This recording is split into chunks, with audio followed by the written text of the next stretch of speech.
Salmo 70. O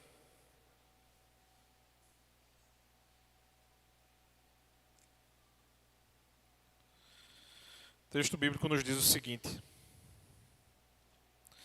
ao mestre de canto de Davi, em memória, agrada-te, ó Senhor, em me livrar, apressa-te, ó Senhor, em me socorrer, que sejam envergonhados e cobertos de vexame os que buscam tirar minha vida. Retrocedam e cubram-se de vergonha os que se alegram com o meu mal. Retrocedam por causa da sua vergonha os que dizem, bem feito, bem feito. Exultem e em ti se alegrem todos os que te buscam. E os que amam a tua salvação, digam sempre, Deus seja engrandecido. Eu sou pobre e necessitado, ó Deus. Apressa-te em me socorrer, pois tu és o meu amparo e o meu libertador. Senhor, não te demores. Vamos orar mais uma vez, irmãos. Pai bendito, Deus de amor, nós te louvamos, ó Pai, pelo privilégio, Senhor, de estarmos reunidos diante do teu nome, diante da tua presença e tendo a oportunidade de prestar culto a ti, Senhor. Nos capacita, Senhor, na noite de hoje e abre as nossas mentes e corações para entender da melhor maneira possível a tua palavra. Em nome de Cristo Jesus, amém. Enquanto eu estudava esse salmo, para que eu pudesse pregar para os irmãos, eu achei interessantíssimo uma sugestão de título que um dos comentaristas do texto deu a esse salmo, ou a pregação proveniente desse salmo. E a sugestão que ele deu foi a seguinte: quando Deus arrasta os pés. É até meio difícil para a gente tentar imaginar isso, né? Você já levou um puxão de orelha da sua mãe porque você anda arrastando a sandália? Sabe quando você está bem preguiçoso, que sua mãe dá logo um grito em você, diz assim, menino, para de arrastar esse chinelo, não fala nem sandália, né? Para de arrastar esse chinelo. Essa frase, arrastar os pés, ela geralmente é entendida como uma expressão para aquelas pessoas que movem-se lentamente, ou elas relutam para se movimentar, como se ela não quisesse ir fazer aquilo da qual ela foi chamada. E é interessante porque não é comum que as pessoas arrastem os sapatos, né? Pelo menos eu não tenho lembrança aqui de memória de ver alguém caminhando e arrastando um sapato, a não ser que ele tivesse desprendido do pé e andando como se fosse um chinelo. Mas, bora pensar de uma outra maneira. Da perspectiva da eternidade, irmãos. Será que Deus, ele faz alguma coisa fora de tempo? Será que existe lentidão para o Senhor? Será que existe a possibilidade, ou até mesmo a probabilidade, de Ele ter uma postura de que não quer ajudar a nós? Será que isso é possível? Eu diria que da perspectiva terrena, ou da nossa perspectiva, Ele pode parecer arrastar os pés. Porque muitas vezes a gente vai sentir o peso da oposição simplesmente por sermos filhos, por exemplo. Mas o que o salmista está querendo nos mostrar, na verdade, aqui, irmãos, é que ele conhecia esse sentimento. Ele vai orar aqui no Salmo 70 como se Deus estivesse arrastando os pés e não tivesse pressa. É tipo assim, Senhor, por favor, vem logo. Eu não aguento mais. Eu não aguento mais ser massacrado, oprimido, perseguido. Eu não aguento mais que façam mal a mim. Então, assim, qual é a imagem que a gente pode ter do Salmo inicialmente? O Salmo 70, sendo atribuído a Davi, a intenção é que ele seja escrito para que nós lembremos desse salmo. Então eu não li aqui essa introdução à toa, mas interessantemente, Então, por exemplo, aí, né? Vou olhar aqui em dois salmos próximos à nossa leitura. O Salmo 70 ele vai ter o que aparenta ser um subtítulo, mas no texto hebraico já é texto bíblico, certo? Então, não sei por que a Sociedade Bíblica coloca como se fosse um cabeçalho do texto, mas já é texto bíblico. O Salmo 71 não tem, mas se você olhar o Salmo 72, vai ter aí, Salmo de Salomão. No texto original, certo? No hebraico, isso aí já é texto bíblico, mesmo que seja um cabeçalho do texto. Então o que é que ele vai dizer aqui no cabeçalho do Salmo 70? Ele fala, né, ao mestre de canto, a quem é direcionado o salmo, ele fala que é um salmo de Davi, né, que escreveu o texto, e ele vai dizer em memória, ou seja, para trazer lembrança. Alguns salmistas vão associar esse salmo ao Salmo 40. Se você fizer a leitura dos últimos 5 versos do Salmo 40, é praticamente, ou literalmente, o mesmo salmo. É como se houvesse feito aí um recorte do Salmo 40. Então, a única outra vez que esse subtítulo aí, em memória, aparece, é no Salmo 38. Então, os estudiosos vão considerar o seguinte: das duas, uma.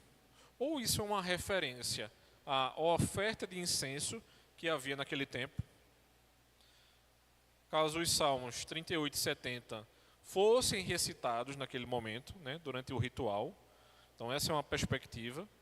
E por talvez ser uma repetição do Salmo 40, ele pode ter sido separado como uma oração independente para que nos ajudasse a oferecer, digamos assim, dentro dessa cerimônia. Ou seja, não era oferecido incenso dentro do ritual do templo naquele período, então talvez esse salmo também servisse para isso. Alguns estudiosos eles também podem nos dar a ideia de que houvesse essa conexão dos salmos 70 e 71. Então, essa é uma segunda possibilidade, como se o Salmo 70 fosse a introdução do Salmo 71. Então essa é uma possibilidade da nossa visão desse salmo também. Mas na prática, como é que a gente pode olhar para esse salmo nos dias de hoje? Ele vai fazer 3 pedidos nesse salmo, irmãos. Então, olhando para a nossa vida, olhando para 2025, olhando para o dia de hoje, ele vai fazer 3 pedidos. Ele quer que Deus o ajude imediatamente para que ele possa humilhar os seus inimigos e para honrar o seu próprio nome. Então é um pedido a Deus para que Deus faça esse movimento perante o salmista. Então essa situação de perigo e de urgência que faz com que ele peça ao Senhor que Deus haja de maneira imediata, a gente vai encontrar justamente esses 3 pedidos aí. E aí, em primeiro lugar, irmãos, nos versículos 1 e 5, a gente vai ver esse pedido imediato de ajuda. E por que eu vou logo para o verso 5? Esse salmo ele tem uma estrutura diferente, eu não vou poder seguir a sequência de 1, 2, 3, 4 e 5 nele. É como se ele tivesse uma estrutura parecida, como que de uma seta, ele vai apontando para algum lugar. Então, o versículo 1 e 5 é a extremidade. E ele vai afunilando para apontar para algum lugar. Então, ele vai encerrar no verso 5, e ele vai nos mostrar 3 elementos que caracterizam essa situação. O primeiro elemento é que as costas do salmista estão contra a parede. Sabe quando alguém começa a nos pressionar? Isso normalmente acontece no nosso trabalho. Mas pode ser em casa também, viu, irmãos? Normalmente as nossas esposas gostam dessa história. Então, vez por outra, a sua esposa vai perguntar a você: o que é que você fez para o engrandecimento da humanidade no dia de hoje? Mas isso é mais normal no nosso trabalho, né? Tipo assim, a pressão que você sofre no trabalho normalmente é tão grande que não de maneira literal, mas parece que a gente está sendo pressionado contra a parede para que, por exemplo, aquela meta seja atingida. É tipo assim, você precisa vender, sei lá, 50 objetos nessa semana, se você trabalha com vendas. Aí você vendeu só 40, está faltando 10, como é que resolve? A segunda questão é para que, como o salmista não tem os recursos próprios para que a coisa seja resolvida, ele tem a quem recorrer. E isso fica muito claro para a gente no verso 5. E a terceira característica dessa situação é que o salmista, ele tem ao Senhor. Então ele não vai clamar a alguma outra pessoa ou coisa, ele vai clamar ao Senhor, porque o Senhor é o nosso refúgio e fortaleza. Então ele sabia a quem ele poderia recorrer, ele sabia a quem pedir ajuda, porque ele sabia, como diz o próprio versículo 5, que Deus era o seu auxílio e a sua libertação. Então, o salmista, tendo essa grande confiança na capacidade e fidelidade de Deus, ele tinha plena tranquilidade de entender que essa libertação vinha do próprio Senhor. Então essas características, irmãos, elas vão ilustrando a nossa vida. Não somente a vida cristã, mas aqueles a quem vive, ou do qual vive, a partir de uma perspectiva de conversão. Não é somente achar que conhece ao Senhor, mas é realmente ter a vida transformada por esse Deus. Então, quando a gente está em situação de desespero e urgente de não ter nenhum recurso para lidar com o nosso problema, a gente tem que pedir a alguém. E fora da intervenção do Senhor, irmãos, a gente está condenado à destruição. Não existe felicidade longe da presença de Deus. E somente no evento da cruz é que a gente vai ver que ele realmente é a nossa fortaleza. Porque aquele que se entregou ao madeiro é que teve verdadeira percepção de libertação sobre o seu povo. Então, quando a gente clama ao Senhor, irmãos, em fé e arrependimento, ele nos salva com grande demonstração de fidelidade. Agora, não se engane. Será que Cristo tem poder só para nos salvar? Será que esse é o único poder que Cristo tem? Ou ele não tem a capacidade de nos manter persistindo na vida cristã? Ou seja, aquele que nos salvou não consegue nos ajudar a nos mantermos firmes e fiéis perante o Senhor? Será que essa é a perspectiva da nossa vida? Então, o que é que Cristo está querendo nos apresentar aqui nesse salmo? Se nós realmente somos filhos de Deus, irmãos, nós não temos a capacidade de resolver a nossa própria justificação. Alguém precisou fazer isso por nós. Se nós temos recursos com estoque zero para viver a vida cristã, como é que a gente vai experimentar a santificação? Alguém precisa ajudar a gente a fazer isso. Se nós somos tão vulneráveis, se nós temos se nós somos tão suscetíveis à manipulação e às influências de Satanás, não seria somente no Senhor que a nossa vida é resolvida, onde a sua fidelidade e as suas misericórdias se renovam a cada manhã? Será que a nossa dependência espiritual e emocional não deveria estar nele?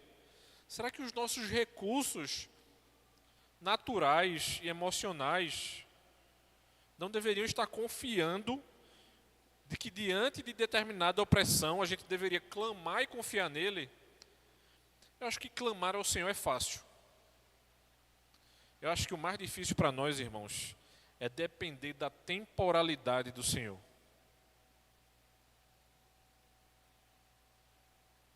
Sabe quando você fica se perguntando assim, Senhor, eu não fiz nenhuma extravagância financeira, eu não comprei nenhuma coisa que eu não deveria, mas eu não sei de onde eu vou tirar o dinheiro para pagar o meu cartão de crédito.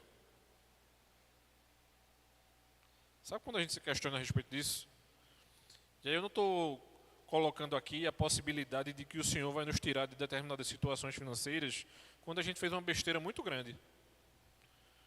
Eu estou falando quando você lidou em somente cuidar da sua casa e comprar o pão e o sustento daquele mês.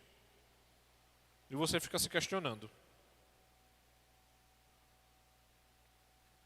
Quando a gente está lidando com esse tipo de situação, irmãos, a gente deveria orar para que Deus nos livre de determinado tipo de perseguição. Por quê? Porque os estragos que essa perseguição pode trazer irá impactar diretamente a nossa vida. Aí eu faço uma pergunta a você. Será que Deus é sempre fiel e Ele nos responde? Eu gosto muito da resposta que Paulo nos dá em Romanos capítulo 5, versículo 6, quando ele diz o seguinte: porque Cristo, quando nós ainda éramos fracos, morreu a seu tempo pelos ímpios. O tempo da nossa vida, irmãos, é do Senhor. E sobre essa nossa necessidade desesperada de ajuda, o autor a carta aos Hebreus nos lembra uma outra questão. Hebreus capítulo 4, versículos 15 e 16 nos diz o seguinte: porque não temos sumo sacerdote que não possa se compadecer das nossas fraquezas. Pelo contrário, ele foi tentado em todas as coisas, a nossa semelhança, mas sem pecado. Portanto, aproximemo-nos do trono da graça com confiança, a fim de recebermos misericórdia e encontrarmos graça para ajudar em momento oportuno. E a grande questão que nos surge, irmãos, é a seguinte: quer estejamos indo a Cristo, ou navegando em águas tumultuadas em nossa caminhada com Ele, Deus, em Cristo, é sempre fiel em responder aos nossos clamores, independente do momento. Na segunda parte do texto, que aí são os versículos 2 e 3, é um pedido até interessante, porque ele pede para que os inimigos sejam humilhados. É muito difícil para a gente entender esse tipo de imagem. Por que eu pediria para que o meu inimigo fosse humilhado? Uma confusão muito grande na nossa mente, irmãos, é porque a gente acha que isso é um pedido pessoal. Lembrem do seguinte: Davi era o representante não somente de Deus para a nação, como rei, sendo um tipo de Cristo, ou seja, nos remetendo a essa imagem de rei, mas era um representante do Senhor para que os outros povos não humilhassem Israel.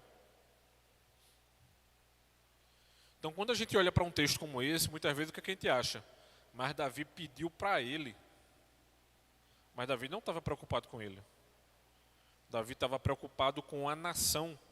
Então veja e entenda bem o que está acontecendo aqui.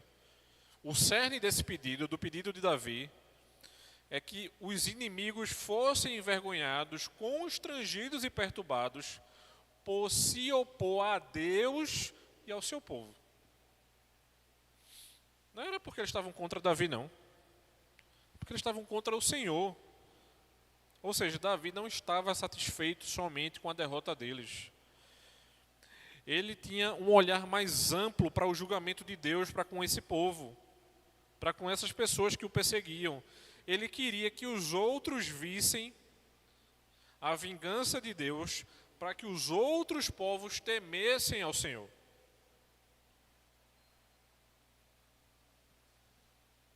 Sabe quando uma catástrofe acontece, a gente tem uma visão muito fechada do que aconteceu?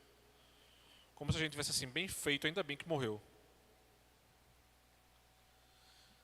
Fica parecendo que somente ímpios morreram, né? Uma das catástrofes próximas a nós aqui que mais me marcou, não sei se você lembra, eu acho que o ano era 2011, região próxima a nós aqui, Bezerros, aquela região ali, né? Chuva, enfim, igreja presbiteriana destruída. Irmãos, quando esse tipo de coisa acontece, ímpios morrem, mas crentes também morrem. Então, quando a gente fecha muito a perspectiva da visão do que está acontecendo, parece que se torna uma coisa personalista. E não é muito bem isso que Davi está querendo nos mostrar aqui. Deus responde a Davi. E ele quer que os justos se alegrem e os ímpios temam a Deus. Então a petição de Davi aqui implicaria em quê? Na derrota daqueles que se opunham ao Senhor. E esses adversários são descritos como aqueles que dizem, ou como aqueles que gargalham. Ou seja, que desdenham não somente de Davi, não somente do povo de Israel, mas que principalmente desdenham do Senhor. Então, esse oponente super confiante e arrogante era justamente esse que Davi queria eliminar. Davi então ora para que eles sejam revertidos pela mão de Deus e para que esse total constrangimento os faça recuar em derrota vergonhosa. Sabe aquela expressão que as pessoas dizem assim, que o cão coloca o rabo no meio das pernas? De medo e vergonha que ele vira e vai-se embora? Ou algum outro animal que tem esse tipo de imagem para a gente? Era justamente isso aqui que Davi estava querendo nos mostrar. Davi está pedindo mais uma vez ao Senhor para que Deus invertesse o roteiro sobre os seus inimigos e transformasse essas vaias arrogantes em sua própria humilhação. Então o que é que a gente pode entender aqui? Parece muito estranho para nós pedir a Deus para humilhar os nossos inimigos, ao invés de apenas discipliná-los. Eu diria que essa é a mesma perspectiva de quando um salmista nos apresenta aqui uma oração imprecatória. Normalmente a gente não entende esse tipo de oração.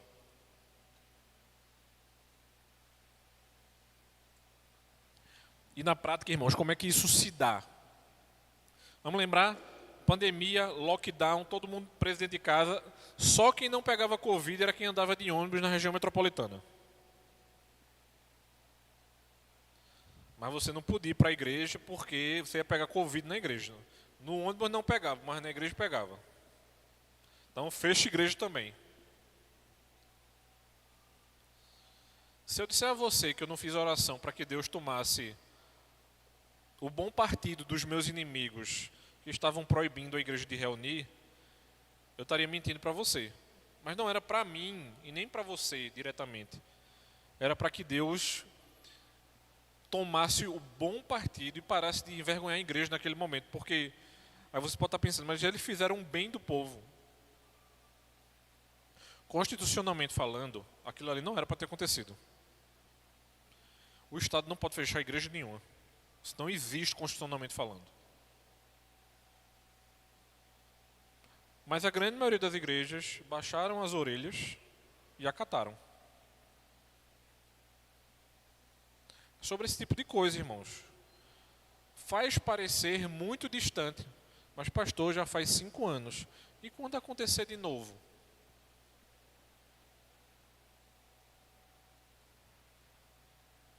Porque eu pedi para que Deus envergonhasse, humilhasse, e se o Senhor não tivesse nenhum plano na vida daqueles governantes, até levasse. Mas pastor, o Senhor fez esse tipo de oração e, irmãos, eu fiz com muita paz diante do Senhor. Porque eles foram completamente contrários e avessos à igreja. Então é difícil para a gente ter essa perspectiva, mas é justamente essa imagem aqui que Davi está nos mostrando. Então assim, se tudo que nós queremos, irmãos, é que os nossos inimigos vejam que no final das contas nós temos vantagem sobre eles, se esse é o tipo de motivação que eu e você temos, isso é pecaminoso e inaceitável. Mas se o nosso verdadeiro desejo é que a população em geral veja a mão de Deus e honre o seu nome, então é perfeitamente bom e correto que às vezes oremos para que Deus humilhe os nossos inimigos. E isso que eu acabei de falar para vocês, irmão, não estou falando que as igrejas deveriam se reunir de maneira descuidada e que todo mundo grudasse, se abraçando, como se a gente estivesse fazendo pouco caso da doença que a gente enfrentou naquele momento. Mas a igreja não podia ter sido fechada, não. Isso é a quebra do artigo 5 da nossa Constituição, onde as igrejas têm autonomia de funcionamento.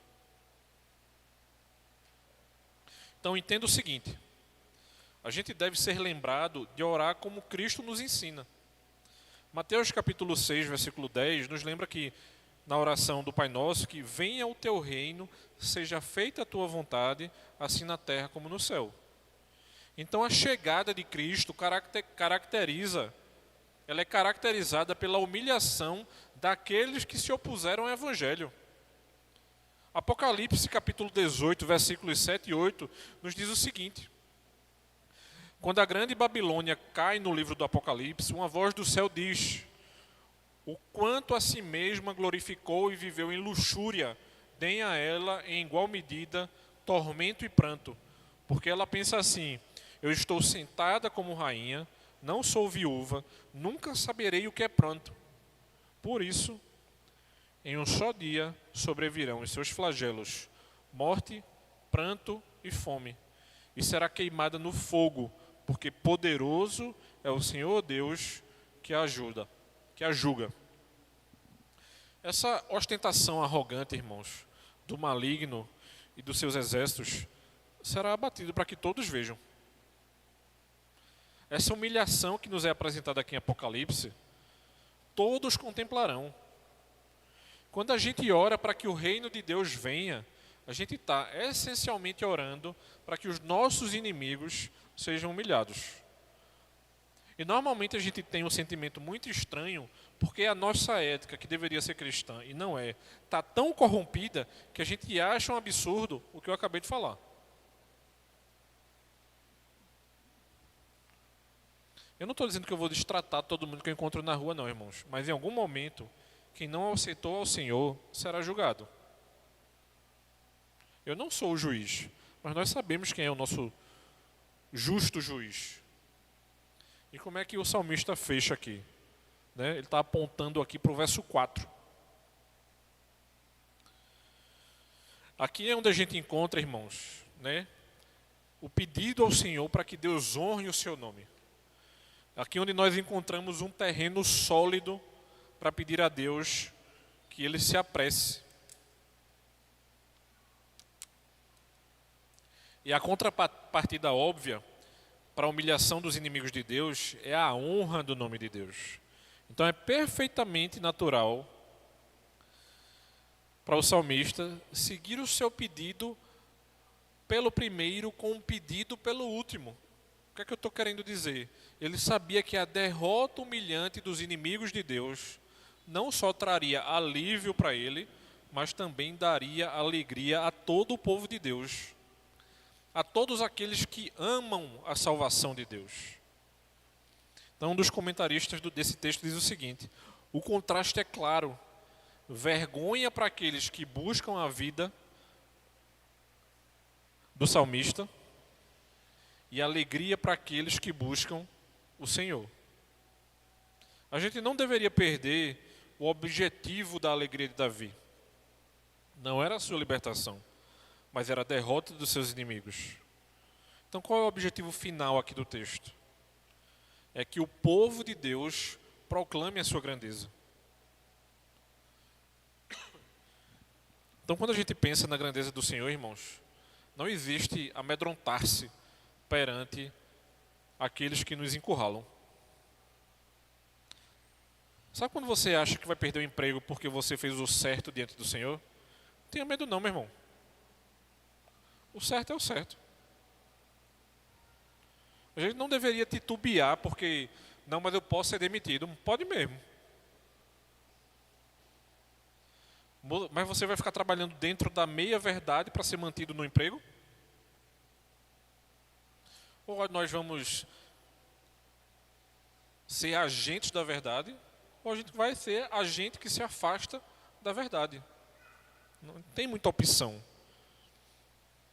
Então, o equilíbrio que está sendo apresentado aqui a gente é, enquanto a gente luta com a ética de orar para que os inimigos de Deus sejam humilhados, em contrapartida, a glória de Cristo e a glória do homem não se juntam. Ou é a glória de Cristo, ou é a glória do homem. Ou Cristo é exaltado e a humanidade é humilhada, ou a humanidade é exaltada e Cristo será humilhado, irmãos. Se nós sabemos que Deus é verdadeiramente grande e glorioso, e que Ele não permitirá que ninguém roube a sua glória, então Ele é o único digno de ser glorificado. Se Ele é exaltado, segue-se aqueles que tentam roubar a sua glória, ou nós iremos com quem deve ser verdadeiramente exaltado? Então a nossa tarefa de fazer discípulos, por exemplo, entre todas as pessoas, é o caminho prático de declarar a glória de Cristo.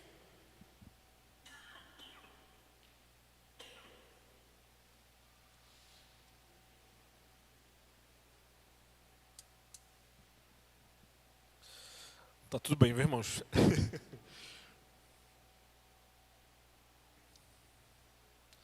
Se seguimos de maneira obediente as instruções do Senhor, os inimigos do Evangelho naturalmente serão humilhados. Então essa palavra que nos é apresentada aqui no Salmo 70 constitui um outro argumento.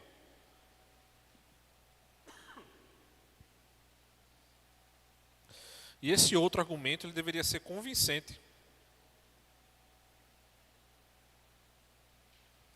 Tá complicado aqui, viu?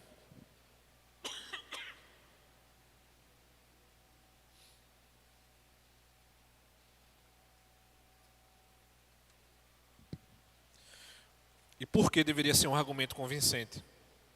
Porque isso iria alavancar tudo aquilo que somos e para quem fomos feitos e de quem é a glória. Se nós sabemos que a glória e o evangelho do próprio Senhor, então o nome de Cristo é honrado e os odiadores do evangelho são humilhados. Quando não fazemos, os odiadores do evangelho são exaltados. E o nome de Cristo desprezado. Então as nossas orações, irmãos, é para que os inimigos de Deus sejam humilhados e o seu nome seja honrado, andam de mãos dadas. Em essência, são dois lados da mesma moeda. Eu não posso desconectar essas duas coisas. Então, o que Davi está nos apresentando aqui é a melhor coisa que nos poderia ser apresentado. E aí vem a pergunta novamente. Será que Deus se move muito devagar para você? Muitas vezes a gente vai ouvir as pessoas dizendo que Deus responde a nossa oração, dizendo sim, não ou espere. Nesse salmo, irmãos, Davi não estava aceitando um não como resposta, no Salmo 69. Porque ele não gosta muito da ideia de esperar. Mas aí a pergunta que surge é, quem é que gosta de esperar? Sua oração aqui parece nos ensinar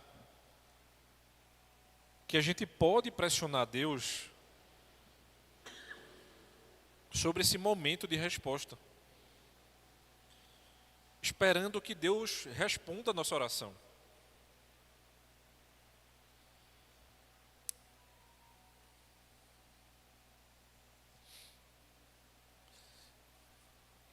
E a imagem que eu queria que você guardasse na noite de hoje é a seguinte imagem, irmãos. Quando o machado ele está prestes a cair, não há tempo para esperar. Quando nós estivermos em apuros, jogue o seu orgulho ao vento e não tenha medo de gritar e pedir socorro a Deus. João, no capítulo 11, versículos 21 e 22, nos diz o seguinte: então Marta disse a Jesus: se o Senhor estivesse aqui, o meu irmão não teria morrido. Mas também sei que mesmo agora, tudo o que o Senhor pedir a Deus, Ele concederá. Será que Cristo realmente chegou atrasado para lidar com Lázaro?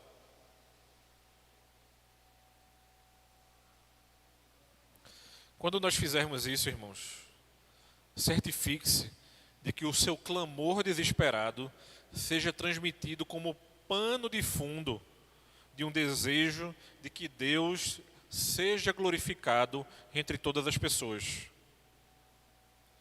Essa precisa ser a nossa verdadeira motivação final para que a gente garanta a ajuda do Senhor. Então não é simplesmente porque eu estou sendo perseguido. Não é simplesmente porque pessoas podem fazer o mal contra nós. Não é simplesmente porque está acontecendo alguma coisa ruim comigo. Mas em o Senhor revertendo a situação, como Ele será glorificado? Qual será a glória de Deus se você ganhar a sua causa? Qual será o bem da igreja se nós ganharmos determinada causa?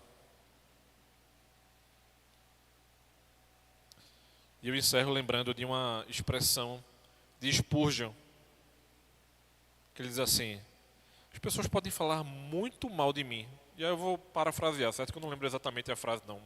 Eu lembro a ideia.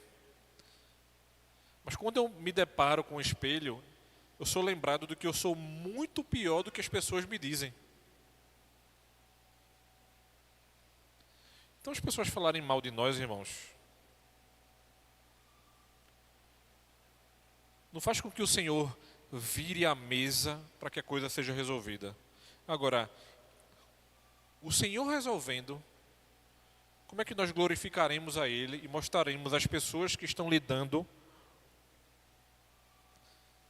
seja a nossa vizinhança, seja os nossos amigos de trabalho, como é que eu reverterei a situação e glorificarei a Deus e mostrarei que não é a perseguição contra mim, mas sim a glória de Deus? A questão é essa, irmãos. Não é o meu nome simplesmente. Não era o nome de Davi, mas era o nome do Senhor e a sua glória. E por isso que essa pergunta é muito boa. Será que o Senhor arrasta os pés para que as nossas coisas sejam resolvidas? Ou Ele está no tempo dEle, fazendo a coisa certa, da melhor maneira possível, para a sua glória, e não para o nosso bem e nossa glória? É sobre isso, irmãos. Eu quero convidar você a baixar sua fronte. Nós iremos orar nesse momento. Pai bendito e Deus de amor, nós te louvamos, ó Senhor, e te agradecemos, ó Pai, entendendo que Tu és o nosso Deus que resolve a nossa vida, os nossos problemas e as nossas situações, ó Senhor. Nos ajuda, ó Pai, a fazermos a Tua vontade, a perceber o Teu cuidado sobre nós e nos ajuda a entender que Tu tens cuidado da Tua igreja em todo o tempo, ó Senhor. Te agradecemos pelo privilégio de estarmos reunidos e também pelo privilégio de participar da Tua mesa, Senhor. Em nome de Cristo Jesus, amém.